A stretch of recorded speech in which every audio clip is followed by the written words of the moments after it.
হরে কৃষ্ণ কৃষ্ণ কৃষ্ণ হরে হরে, হরে রাম রাম রাম হরে হরে।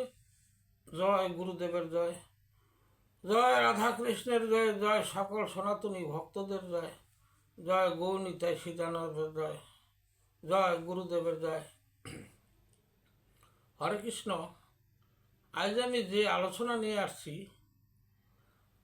আমরা সবাই বলি যে ভগবান আমার, ঈশ্বর আমার, এই যে বলি যে আমার, কিন্তু মুখে বলি আমার, কিন্তু ভগবান কি কখনো বলছে যে তুমি আমার? সে কখনো বলে না যে তুমি আমার। তবে ভগবান আমার এটা বলতে বলে আমরা তাতে ভগবানের কিছু প্রিয় হয়, কিন্তু আসলে ভগবানের প্রকৃত ব্যক্তি, প্রিয় ব্যক্তি যদি ভগবান তার প্রতি কৃপা করে তাকে যদি বলে তুমি আমার, সেটি কিন্তু শ্রেষ্ঠ পাওয়া। এই যে আমার আমার বলতেছি, ভগবান আমার, কিন্তু এই ভগবান আমি যে বলি, ভগবান কখন বলবে যে তুই আমার বা তুমি আমার? আমরা অতটুকু যখন কাজ করতে পারবো, যখন এভাবে ভগবানের প্রিয় হতে পারবো, যখন প্রিয় হবে তখনই ভগবান বরণ করবে, তখন বলবে যে তুমি তুমি আমার। কিন্তু আমরা বলি ভগবান আমার। এই যে আমার শব্দটা, আমাদের এই দেহের মধ্যে আমি আছি একজন, এই আমি আমাকে নিয়ে ব্যস্ত আছি, কিন্তু আমার দেহের মধ্যে যে আছে, বিরাজ করে, তাকে কিন্তু নিয়ে আমরা ব্যস্ত থাকি না। আমরা এই আমার দেহটা নিয়ে আসি। তাই ভগবানকে যদি পেতে হয়, নিজকে আগে চিনতে হবে যে দেহের ভিতরে কে। সে বলে কি না, যে এই দেহটাকে বলে কি না যে আমি তোর। তাই ভগবানের প্রিয় হইতে হইলে ব্রজ ধামের কথা বলতেছি। একদিন কৃষ্ণ গোপীদেরকে এবং রাধারানীকে নিয়ে বসে আছেন।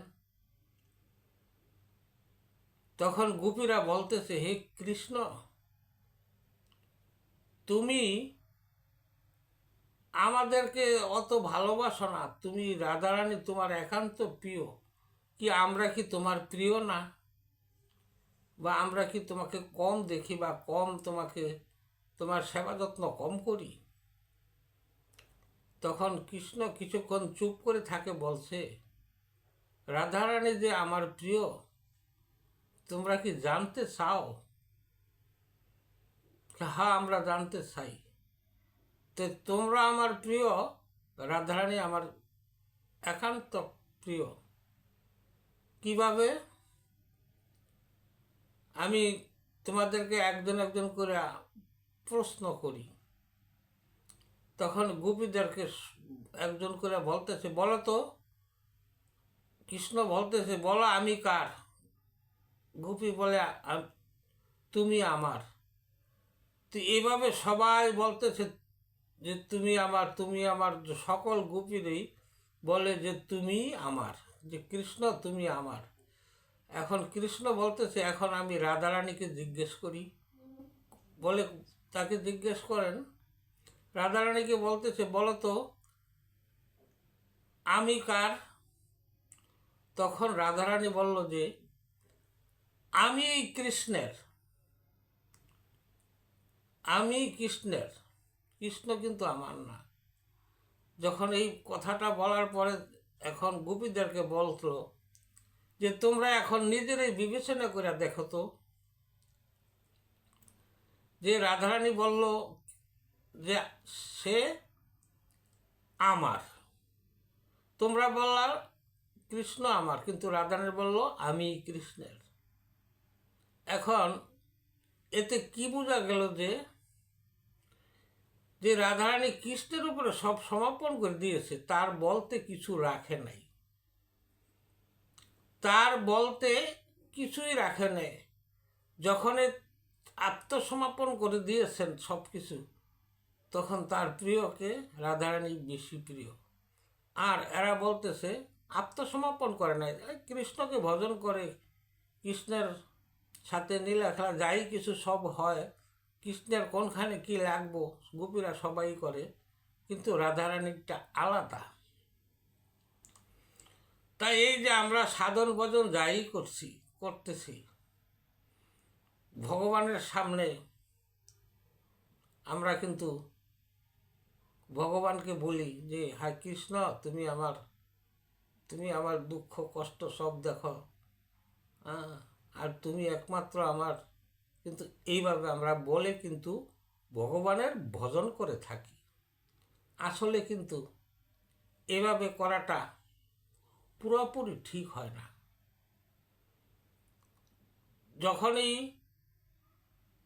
বলতে পারে যে কৃষ্ণ, আমি যাই কিছু আছে সব তোমার, তুমি জানো আমার কি হবে না হবে, আমার সকল দেহ মন প্রাণ সম্পূর্ণ তোমার উপরে আমি সমর্পণ করলাম, আমার জীবনের ভালো মন্দ ভার বহন সবই তুমি করবে, আমি জানি না কিছু। এভাবে যদি ভগবানের ভজন করা হয়, তাহলে সেই ভজনটা উত্তম হয়। তাই আজকের যে আলোচনার বিষয় ছিল যে ভগবান, আমরা সবাই বলি যে ভগবান আমার, কিন্তু ভগবান কাকে বলে যে তুমি আমার? যে ভগবানের একান্ত প্রিয় ভক্ত, যা ভগবানের কাছে যে প্রিয় হয়েছে সেই ভগবানের, কিন্তু ওইটা হওয়াটা দুঃসাধ্য, এভাবে আমরা করতে পারি না। কিন্তু ভগবানকে সব সমর্পণ করে দেওয়াই আমাদের উচিত। তার কাছে কোনো চাওয়া পাওয়ার কিছু রাখতে নাই, তবে ভগবানের সে উত্তম ভক্ত এবং সে ভগবানের। যাই হোক, আজকে যে আলোচনা করলাম এতে যদি কোনো ভুল ত্রুটি হয় তাহলে আমাকে ক্ষমা দৃষ্টিতে দেখবেন। আর যদি আপনাদের ভালো লাগে আমার চ্যানেলটা সাবস্ক্রাইব করবেন এবং লাইক করবেন, এটা আপনাদের কৃপা। আমি আমার আলোচনা এখানে আমি বিশ্রাম নিলাম। হরে কৃষ্ণ কৃষ্ণ কৃষ্ণ হরে হরে, হরে রাম রাম রাম হরে হরে।